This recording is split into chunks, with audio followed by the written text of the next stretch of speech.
Hello and welcome to Bean Hour. I'm Nick.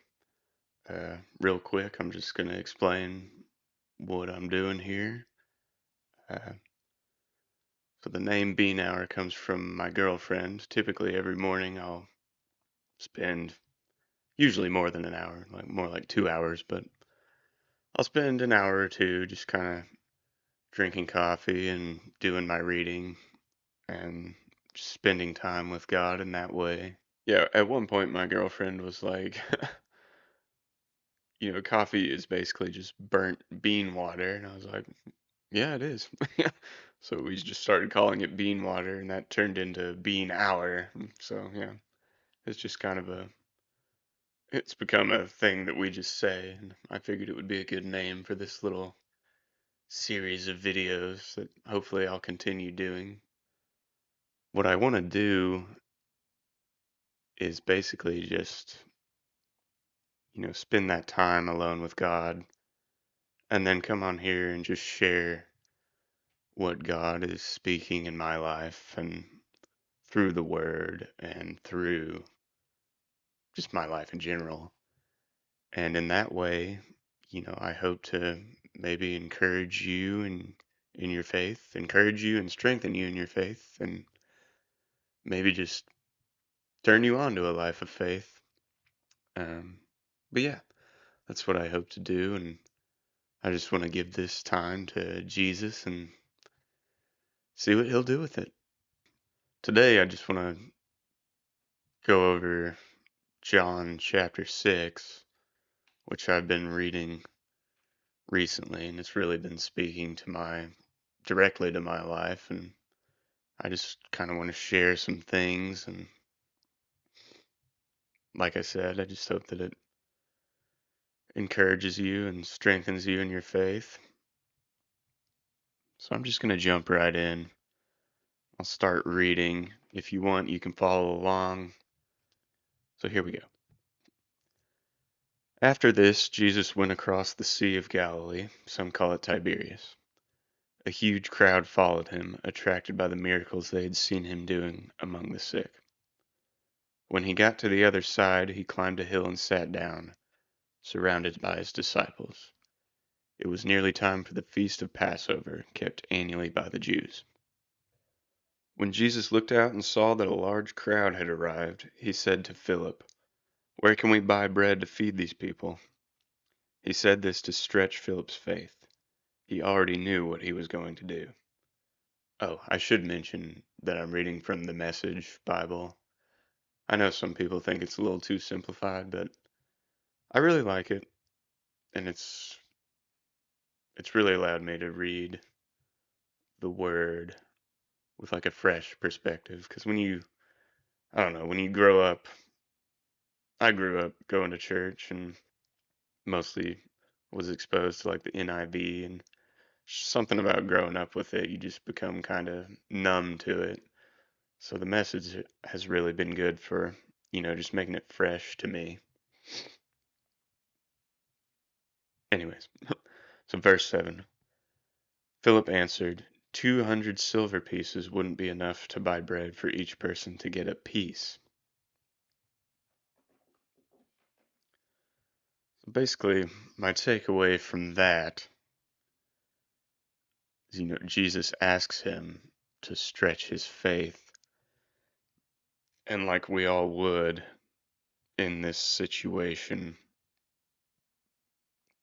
Philip's mind immediately goes to money, like just practical thinking, common sense in terms of the world's way of thinking. But it's just interesting that with money in mind,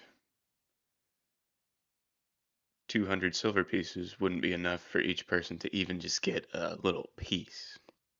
So just keep that in mind that, like, with money in mind,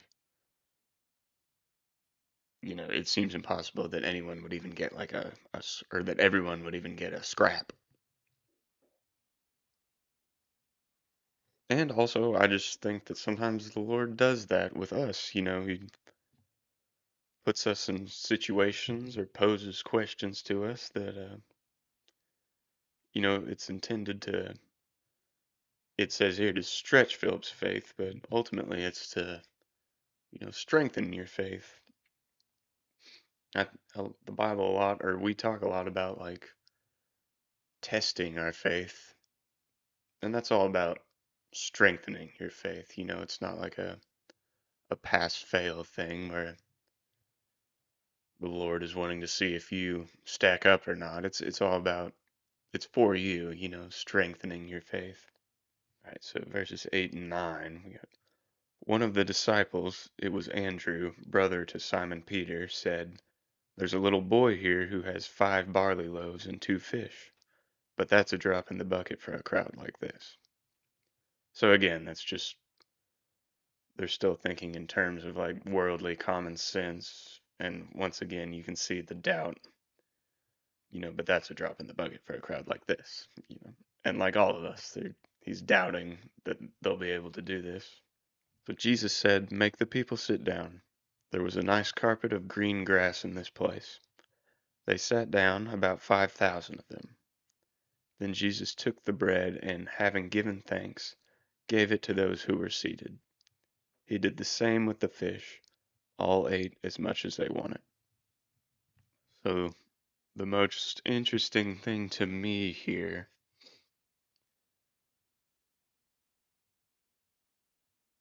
is that all of them ate as much as they wanted. Jump back to when with money on the mind, it's barely enough for everyone to even have a little scrap. But with Jesus, everyone had as much as they wanted.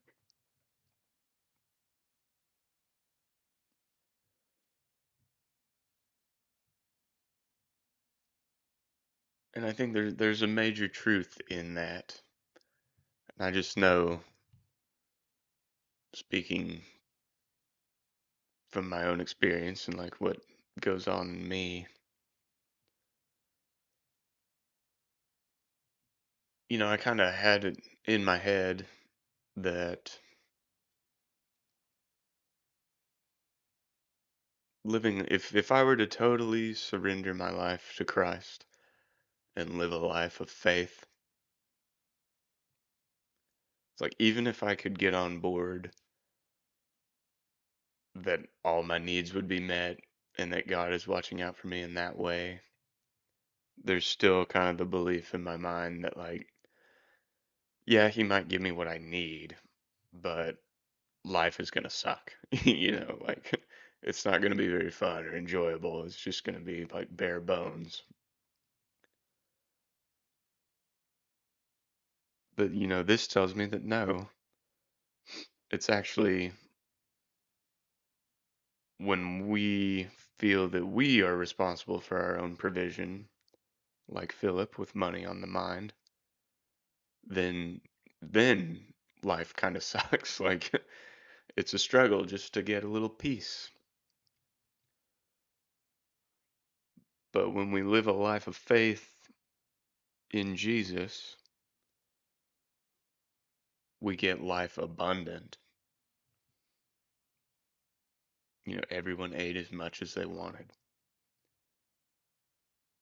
And that abundance, the world has one idea of abundance, mostly like material things. So it might not necessarily be like material abundance, but that doesn't mean it won't be that either. But when I think of life abundant, it's just life that will satisfy you, an abundance of satisfaction. And when you think about it, that's really what we want. We've just, been led to believe and all kind of bought into the lie that like all these material things will bring that abundance of satisfaction, which, you know, we all know they don't. Yet we continue to pursue satisfaction through those channels. But that's a different matter. We can probably talk about that some other time. Okay, jumping back in. Let's see. Verse 12. When the people had eaten their fill, again, they had as much as they wanted. When the people had eaten their fill, He said to his disciples, "Gather the leftovers so nothing is wasted." They went to work and filled 12 large baskets with leftovers from the 5 barley loaves. So again, just abundance. Like, we went from 200 silver pieces wouldn't be enough to buy bread for each person to get a piece, to everyone ate as much as they wanted until they were full and there were a bunch of leftovers. So again, just life abundant. Verse 14. The people realized that God was at work among them in what Jesus had just done. They said, "This is the prophet for sure, God's prophet right here in Galilee." Jesus saw that in their enthusiasm they were about to grab him and make him king, so he slipped off and went back up the mountain to be by himself. Yeah, the part that stands out to me is that the people wanted to grab him and set him up as like an earthly king. And I think we do that sometimes today. We have an idea of what Jesus' return will look like.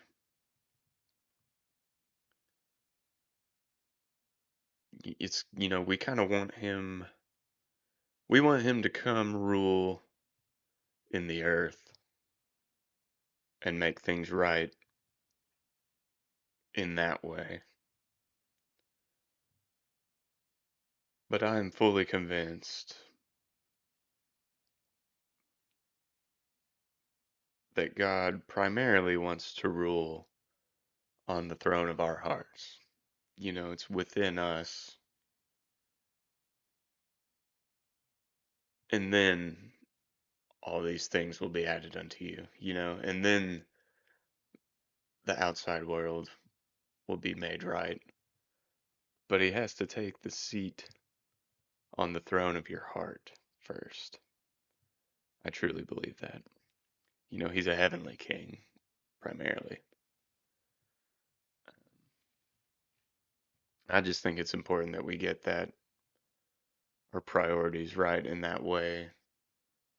It's important that we don't start just focusing on what's going on in the world and how crazy it is and how much it needs Jesus. Like, all that's very true. But, ultimately, we're all complicit in the state of the world. You know, I'm just as much of a mess in here as the world is out there. And sometimes I think that's the devil kind of uses that of like us focusing out here so that we neglect this, which is the real root of the problem. Moving on. In the evening, his disciples went down to the sea, got in the boat, and headed back across the water to Capernaum. It had grown quite dark, and Jesus had not yet returned. A huge wind blew up, churning the sea. They were maybe 3 or 4 miles out when they saw Jesus walking on the sea, quite near the boat. They were scared senseless, but he reassured them. "It's me. It's all right. Don't be afraid." So they took him on board. In no time they reached land, the exact spot they were headed to. All right, there's there's just so much going on in this chapter. Hopefully I can get through it. I might have to split this into 2 videos, just depending on how long this takes. I should, before I go on, I should mention kind of what's going on in my life, just to give context to the way this is speaking to me. Like, man, over the past year or so, I've just been feeling more and more, and really it coincides with me really intentionally spending a lot of time in God's Word. The more I read the Old Testament, especially, it's just clearer and clearer to me that, like, nothing has changed. I still live in an Old Testament world. And it just felt more and more that as much as I was telling myself that I wanted God to be at the center of my life. That there were other things at the center of my life, primarily money. Um, yeah, and that was just increasingly intolerable, this like conflict within me of like what I wanted to be at the center of my life and then what I felt was at the center of my life. So I got to the point where, yeah, I've been at the same job for over 7 years, very comfortable there. Yeah, I've been grateful for my time there. It's been a blessing, but it's weird. Just deep down, I know in my heart that my time there is done, and that entire way of life is done, and that God is calling me to really step out of the boat and just live by faith. So I let them know maybe a week ago that this would be my last month working there. I don't know exactly what I'm gonna do, how my needs will be met, but the word tells me that that's not for me to worry about, that that's God's domain. I'm just asked to trust and obey. So that's what I'm gonna do. And that's really, I just kind of want to share that here again to encourage and strengthen you in your faith. But that's kind of been the big theme in my life recently is just trust and obey. And naturally, in like my common sense, worldly way of thinking, I wanted to see, you know, I want to see the path before I step out of the boat. Like I want to see what God's going to be having me do, how I'm going to be provided for, a very really practical way of thinking, but it's just the strangest thing. It's like God's like, no, no, no. That's not what I'm asking you to do. I'm asking you to trust me. So it's kind of scary, but it's exciting. And I just feel a very real peace and assurance, even in the midst of like present uncertainty. That I have, given my life completely to Jesus. That's what I want to do. And I want to actually step into that, rather than just reading about it and talking about it. I was watching this sermon on YouTube where the guy was saying he was just kind of reminiscing about when he had kids that would watch, football on Sunday and it wouldn't be like it would still be the first or second quarter, and the kids gave up on watching the game because they just had to go outside and play football, which, that resonated with me because that's how it was when I was a kid. I could only watch for so long before it's like I have to go play. uh, and yeah, and he was just saying that that's how we should be with the Word of God too. Be childlike in that way of, I don't want to just sit here and read it. I want to like, I want to go put it into action too in my life. I want to live it. So yeah, I just feel this really strong calling to live the Word.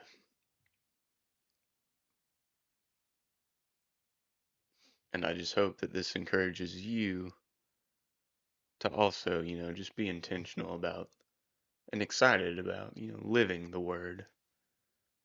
Because I believe that's when we'll really see the power of the word, is when we commit to living it. Okay, got sidetracked. All right, so Jesus on the water. So the disciples are rowing through these rough, stormy waters. They've got to be exhausted. It says they've rowed what, 3 or 4 miles in rough, choppy waters. Like, I imagine they're pretty much spent, and they see Jesus walking on the sea, and it says they're scared, senseless. It's interesting to me, and just speaking from experience, in our natural worldly way of thinking, when Jesus in his glory approaches us, approaches our life, the earthly response is to be afraid. And the only way to overcome that fear is by knowing him, because it says they were scared senseless, but he reassured them, it's me. And after that, then they were willing to take him on board. So it's knowing him that overcomes fear. And then only then are we willing to take him on board. And I see that as like taking him on board is like committing my life to him, giving him his place on the throne of my heart. And it's scary to, turn away from the way of the world and to turn completely to Jesus in that way. And the only way to overcome that fear is to know him. And we know him by spending time in his word.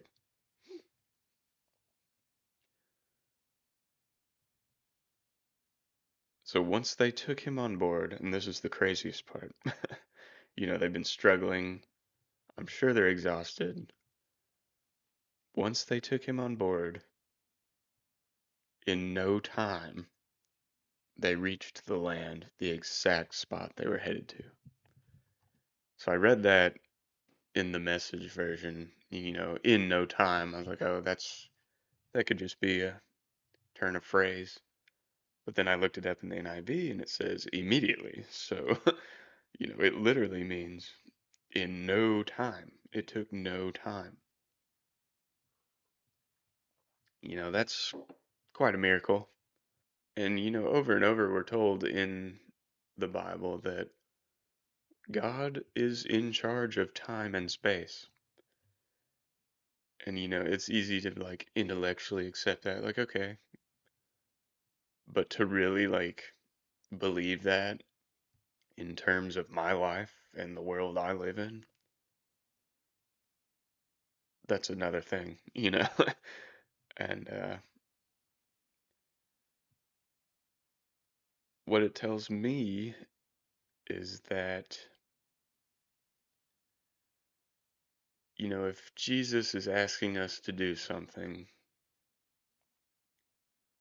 it can seem like, oh, well, there's a lot that needs to be done. Like, I'm a mess. The situation's a mess. It's gonna take, it's gonna take time and effort, which it might, but according to this, it might not. They took him on board, and in no time they reached their destination. So, as soon as we're completely willing to bring Jesus on board, he's already completed the work. In him, the job is done, and he's sovereign over time and space. So, I don't know. That's very powerful to me, and just really difficult to actually accept as a possibility, as a truth in my life that like God is sovereign over time and space. Moving on. The next day, the crowd that was left behind realized that there had been only one boat and that Jesus had not gotten into it with his disciples. They had seen him go off without him. By now, boats from Tiberias had pulled up near where they had eaten the bread blessed by the Master. So when the crowd realized he was gone and wasn't coming back, They piled into the Tiberias boats and headed for Capernaum, looking for Jesus. When they found him back across the sea, they said, "Rabbi, when did you get here?" Jesus answered, "You've come looking for me not because you saw God in my actions, but because I fed you, filled your stomachs, and for free." That's kind of the end of the feeding of the 5,000 section.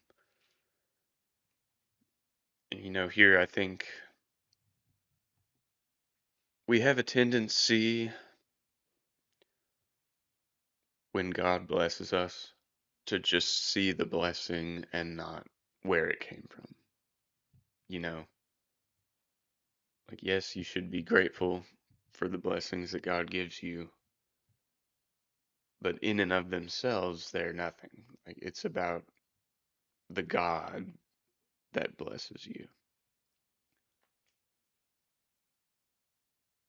It's that you've come looking for me, not because you saw God in my actions, but because I fed you.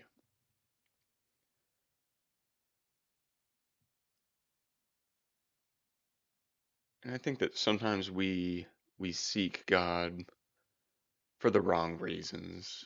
In other words, that we're really not seeking Him at all. We're just seeking the blessings. It's like I'm just looking for provision, not actually interested in knowing God, seeking God, serving God, living for God. And that's the promise, is that if we're living for God, then those blessings will be ours. Seek ye first the kingdom of heaven, and all these things will be added unto you. All these things are secondary, and they're not what we should seek.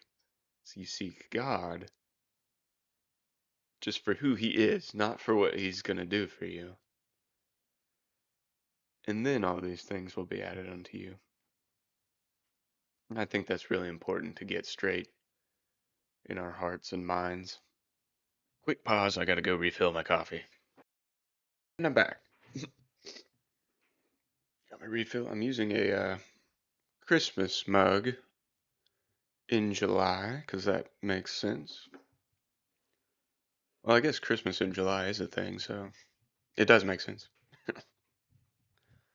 Another thing that's interesting about the disciples on the water when they see Jesus is, there's another time in the Gospels where the disciples are on the water and it gets stormy and, they freak out and Jesus is asleep and they wake him up and then he like calms the waters. And it's just interesting comparing that to this time when they're on the water where Jesus isn't with them and they're like struggling to row through these choppy, stormy waters. You know, before, the choppy waters that's their problem. And before Jesus made the problem go away. But this time he comes to them on the problem. And that's just interesting to me of like, when we're in a difficult situation, there are times where, God just kind of makes the situation, he just clears it up, calms the waters. But then there are other times, perhaps again, it's to stretch our faith, where he comes to us through the problem, in the midst of the problem, walking on the water. I don't know, I found that comparison of the two times they're on the water interesting. I think I am gonna have to break this up into two different videos, because the next part is the bread of life, and there's a lot in there that I'll want to talk about, I'm sure. Um, yeah, I just think it would be too long if I did that in this one, so I'll hope to do that one soon. I hope this, spoke to you in some way, and At the very least, I hope it just encourages you to spend time in the Word and, seek God earnestly with all your heart. Yeah, like I said, I'll hope to go over the next section of John chapter 6 very soon. If you watched all this, thank you. I hope you enjoyed it, and I will see you next time. As I was watching this video back, I noticed that the when I moved, the camera was kind of auto focusing and it's a little disorienting. So I apologize for that, but I will get better at this as I go on. So just bear with me.